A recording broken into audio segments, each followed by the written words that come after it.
Near the center of modern-day Fort Bliss, Texas, stands a small frontier army post, a recreation of the fort as it was over 100 years ago. During those years, Fort Bliss has been the home of the infantrymen,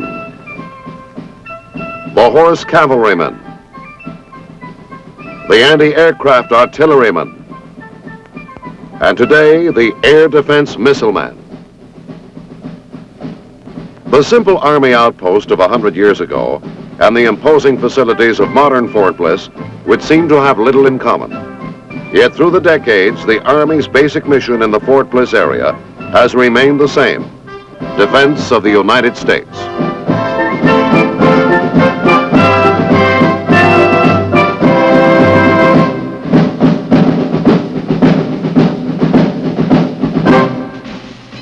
The Army's role in this southwest area began during the Mexican War, when Colonel Alexander Donovan led troops into the Paso del Norte, or Pass of the North. Not long afterwards, with expanding national boundaries, soldiers surveyed the first wagon road from San Antonio to what is now El Paso. Then came the wagon trains pushing westward. They had to be protected, as did lonely frontier settlements. Protection was also needed by those solitary wanderers of the West, the trappers and prospectors, as well as the isolated cattlemen. The lone stagecoach constantly faced Indian attack. Yes, for the Army, the years on the frontier before the Civil War were active ones indeed. When the Civil War began, Fort Bliss was occupied by the Confederacy. Later, in the 1870s, no troops were assigned to the border area, and the lawless element terrorized the settlers. In 1878, the troops returned to restore order. In 1914, Brigadier General John J. Pershing assumed command of Fort Bliss. Pancho Villa, the Mexican revolutionary, posed a threat to border communities. To maintain peace, more troops were needed, so state militia was called to duty, and by 1916, some 60,000 troops were at Fort Bliss. Later that year, with permission of the Mexican government, Pershing led the punitive expedition into Mexico. This expedition marked the first occasion that American troops used aircraft, a development that would mean much to Fort Bliss in the future. Came World War I, and the fort was garrisoned by the 15th Cavalry. Men were trained here for the front lines in France. Many outstanding leaders in World War I saw duty at Fort Bliss. In the period between the two great wars, the famed 1st Cavalry was stationed here. In 1940, on the eve of World War II, a new branch of the service was brought to Fort Bliss, the anti-aircraft artillery. Gun crews trained here served throughout the world. In 1945, when captured V-2 missiles were brought to this country, a brand new kind of unit was activated at Fort Bliss. The 1st Anti-Aircraft and Guided Missile Battalion, organized specifically for missile research and development. As early as 1944, the first American air defense missile had been conceived by Fort Bliss anti-aircraft artillery officers. 9 years later, in 1953, an extensive development effort paid off when the Nike Ajax air defense missile was placed in the hands of the troops. The Army Air Defense Artillery had entered the missile age. But why missiles? Here's why. With the speed of modern aircraft, conventional artillery, even using radar and computers, must be aimed at intercept points over 5 miles ahead of the oncoming target, too long a distance to be practical. Besides, evasive action by the target would make a hit next to impossible, since the projectile cannot maneuver. Guided missiles were the only answer. In a few years, Fort Bliss assumed its modern role as home of the U.S. Army Air Defense Center. Here, the Air Defense School teaches today's missilemen all the complex skills needed to defend either the 50 states or our field armies against air attack. Advanced individual training for troops assigned to the Air Defense Artillery is also provided. Among auxiliary and tenant organizations are the U.S. Army Combat Development's Command Air Defense Agency, the U.S. Army Air Defense Board, the Army Air Defense Human Research Unit, the Combat Development Command's Institute of Nuclear Studies, the Defense Language Institute, the Allied Student Battalion, the Federal Republic of Germany's Air Defense School, and several artillery groups who support training in the operation of air defense weapons. Now let's take a look at how the Air Defense Center fits into the big picture. First, protection of the North American continent against air attack is the mission of the North American Air Defense Command, a combined Canadian-American command controlling land, sea, and air forces from a combat operations center under Cheyenne Mountain near Colorado Springs, Colorado. The Army's role in this joint operation is carried out by the U.S. Army Air Defense Command.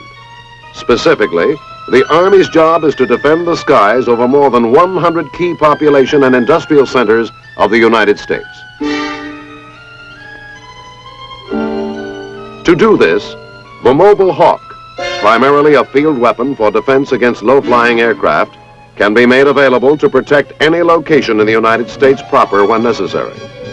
Permanently on guard stands the reliable Nike Hercules, ready to defend against high-altitude threats. This is how a Nike sight would operate should an enemy threaten our country. Upon detection by the North American Air Defense Command's warning system, the enemy's number and location, direction of flight, and speed of travel are flashed to headquarters. Instantly, this information is passed on through division direction centers to Army, Navy, and Air Force Air Defense Commands.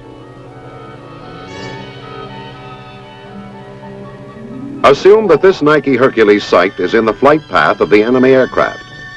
Alerted to the enemy's approach, the Nike Hercules search radar detects the intruders and determines their location.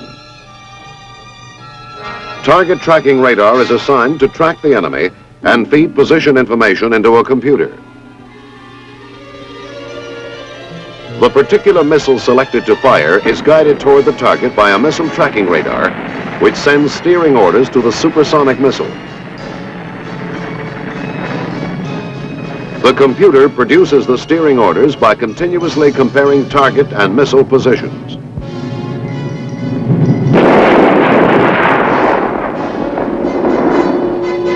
Search radar continues to scan the sky for enemy targets. Additional missiles are ready to fire immediately. To meet the second big challenge to Army Air Defense Forces, protection of the field army, Army air defense weapons will be deployed as represented on this painting. Of course, distances will be greater. Automatic artillery weapons will be placed well to the front of the battle area. They will defend air corridors where radar cannot reach due to such terrain features as narrow valleys. Farther back, Hawk units will wait for unfriendly aircraft. Still farther back, the Nike Hercules will be ready to attack any intruder getting past the forward defenses.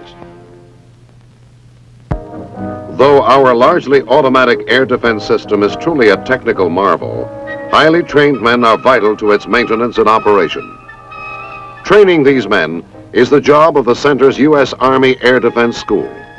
The students, most of whom are volunteers, are carefully selected by means of aptitude and intelligence tests. The jobs these men are being trained for require a high degree of technical competence. The school conducts over 60 courses at once, ranging from a few days to more than a full year. The specialties taught are many. For instance, electronics as applied to complex radar, missile guidance, and computer systems are a major field of study. Military tactics and leadership are also of paramount interest. Graduates of the school join the ranks as line and staff air defense officers, electronic warfare specialists, Hawk and Nike Hercules missile technicians, automatic weapons specialists, and fire distribution system operators and maintenance technicians.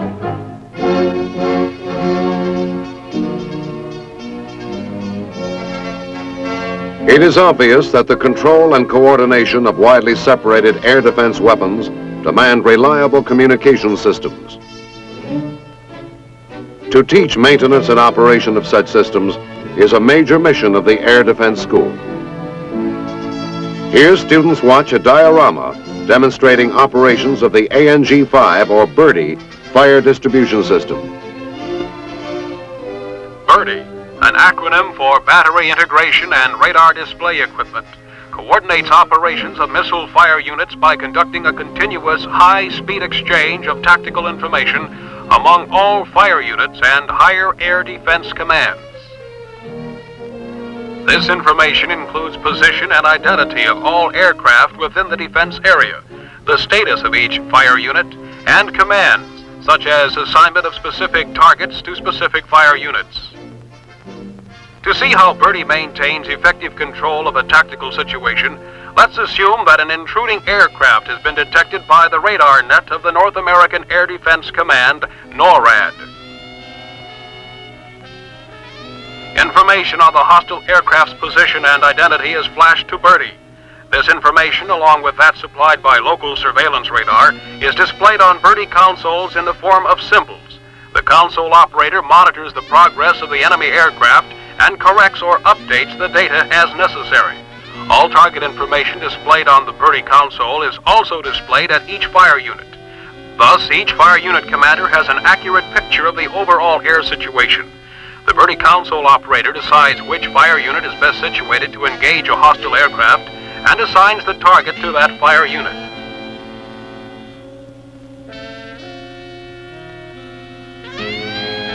At this time, the battery commander of the fire unit starts tracking the target by radar in preparation for firing a missile.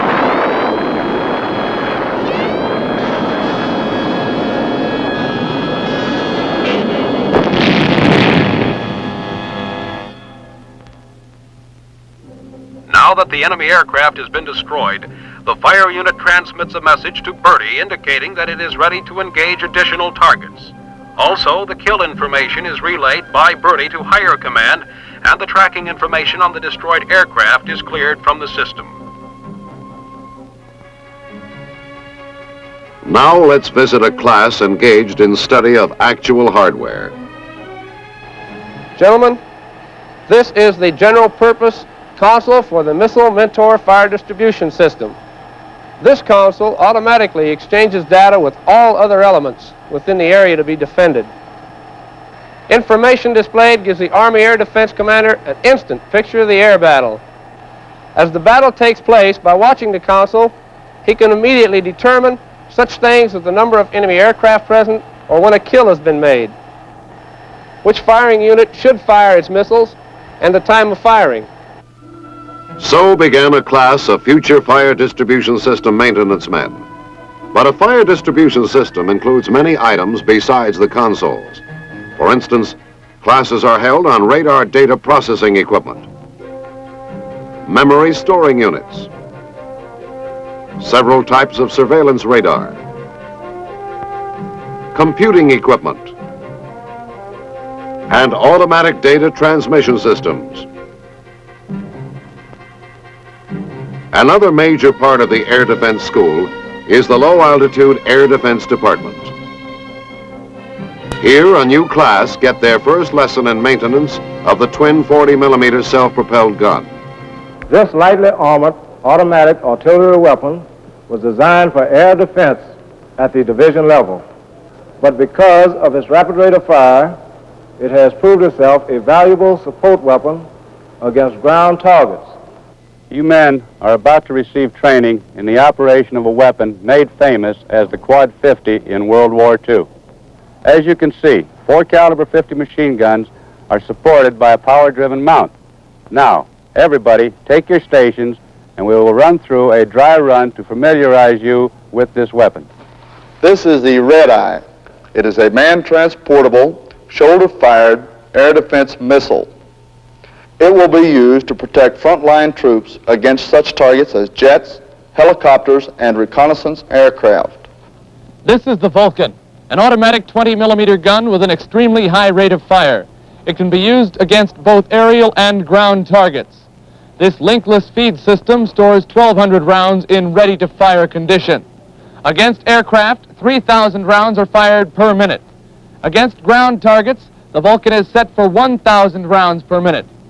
When deployed in the field, the Vulcan will be used in conjunction with the Chaparral system. The Chaparral system uses an infrared guidance system to defend the forward battle area against low-flying aircraft. The system is fully mobile, has a top speed of 40 miles per hour, and can cruise for about 300 miles. The Air Defense School devotes a large part of its effort to training officers and men in the operation and maintenance of the Hawk missile system. The Hawk, designed for defense against sneak attack by low-flying aircraft, works like this. 2 acquisition radars, one for higher altitude and one for extreme low-level search, detect the intruder, a jet drone aircraft. In the battery-controlled central van, the tactical control officer watches the radar display of target speed and direction. At the proper time, he assigns the target to a Hawk fire unit. The illuminator radar, facing in the direction from which the threat is approaching, searches a small area of sky. Now its beam finds the target, locks on, and automatically tracks.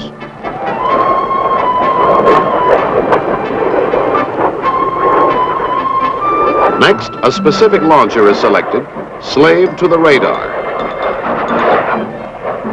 and the firing button pushed. The missile is guided by signals directly from the illuminator radar and homes on signals reflected from the target.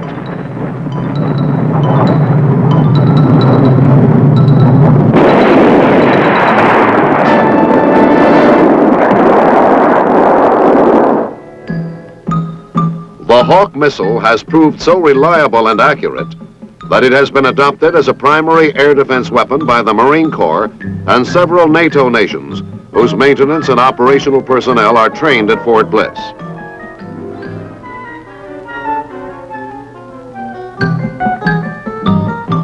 But successful as the Hawk has proved to be, improvements are being made to enable the system to meet battlefield requirements with even more effectiveness. Another major part of the Air Defense School is the High Altitude Missile Department. Here, an officer's class is instructed on operation of the Nike Hercules guided missile system. Nike Hercules is a long-range weapon capable of destroying an entire formation of hostile aircraft. It is reliable and extremely accurate, having hit targets traveling at supersonic speeds, at distances greater than 75 miles, and at altitudes up to 150,000 feet. As you can now see, we have our target presented on our scopes. Now it is the job of our operators to go and place this target into a track condition. He will do this by... Some of these officer students may attend the school's Guided Missile Systems Officer course to study science and engineering fields relating to missilery and space technology. The purpose is to train staff officers capable of analyzing past, present, and future scientific developments as they relate to concepts of modern warfare. Officers with such training are essential to effective development and use of highly complex missile systems. This range, azimuth, and elevation information to our computer. The Nike Hercules was originally designed for installation at permanent sites, but to provide a high-altitude defense for our Army in the field, the system was made mobile. For a brief look to the future, the Spartan missile is being developed to defend our strategic retaliatory forces, such as intercontinental ballistic missile sites, against enemy warheads. This is Sprint, Spartan's smaller partner. Sprint and Spartan are the two missiles of the Army's Safeguard ballistic missile defense system.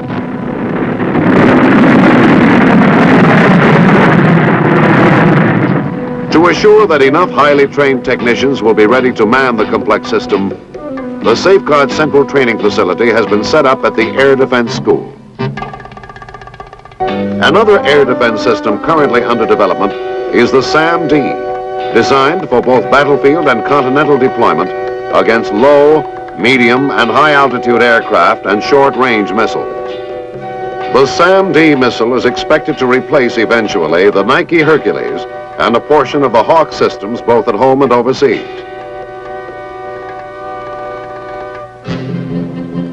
To be fully trained, the military missile man must actually fire his weapon. For this purpose, the Air Defense Center operates McGregor Range, the largest air defense missile training range in the free world. Here, the Army Training Center gives advanced individual training in firing the various air defense weapons against a variety of targets.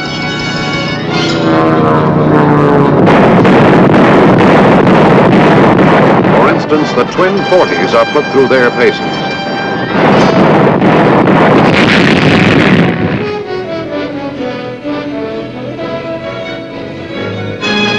Here, the quad 50s go into action.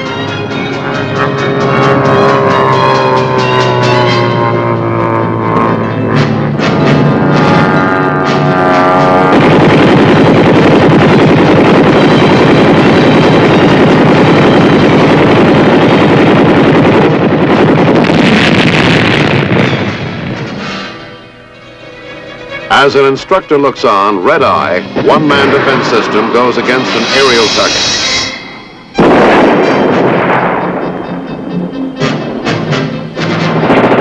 The Army's old reliable Gatling gun has been reincarnated, so to speak, by a modern weapon, the Vulcan.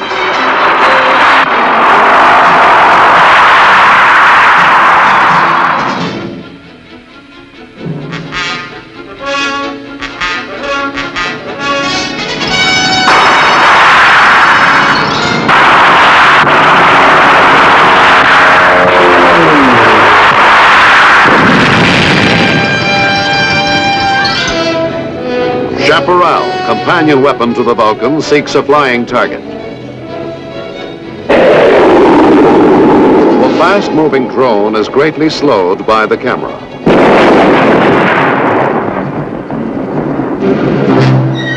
Since 1960, the range has supported annual practice as well as advanced training firings of air defense missiles by U.S. and NATO units from throughout the free world. The Hawk search radars look for the target, but there's no target in the sky. Instead, the equipment in this radar signal simulator station supplies the target electronically.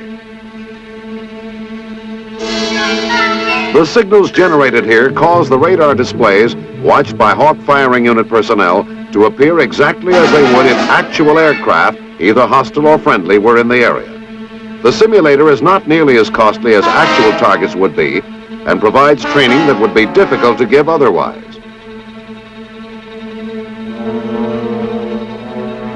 Now, signals simulating approaching hostile aircraft are beamed to Battery Control Central.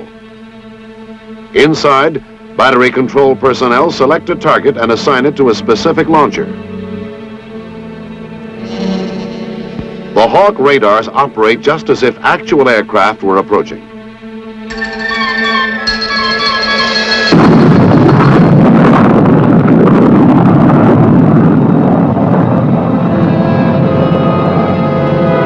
The Hawk swoops toward its imaginary prey. Battery Control Central personnel watch for the simulated intercept. As usual, the faithful Hawk scores what would be a direct hit. Here, personnel from a missile site defending a faraway city prepare for their annual practice firing of the Nike Hercules.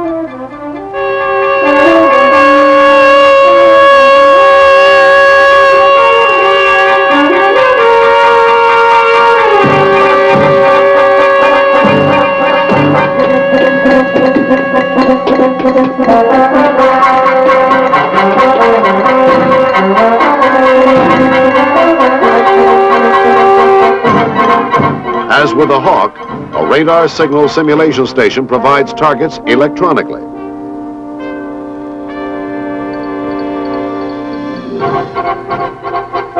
The search radars receive the simulated signals and react as they would to a real threat. In the director station, the radar displays show an enemy to be approaching. Based on the predicted kill point provided by the computer, a missile is selected for firing. 5, 4, 3, 2, 1. Fire.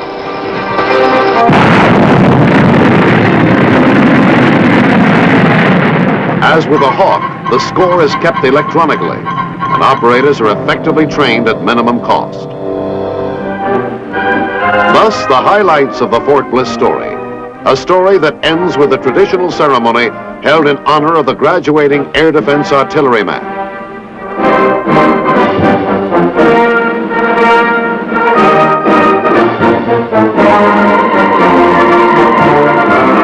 These men are now ready to follow in the footsteps of the 200,000 graduates that have gone before. Whether they are called to serve in the frozen wastes of the Arctic, the barren stretches of the desert, or the devastating heat of the jungle, these men will maintain the perpetual vigilance demanded by our unsettled times, for they know that not only our national survival, but the survival of human freedom itself may largely depend upon the skillful use of our arsenal of air defense weapons.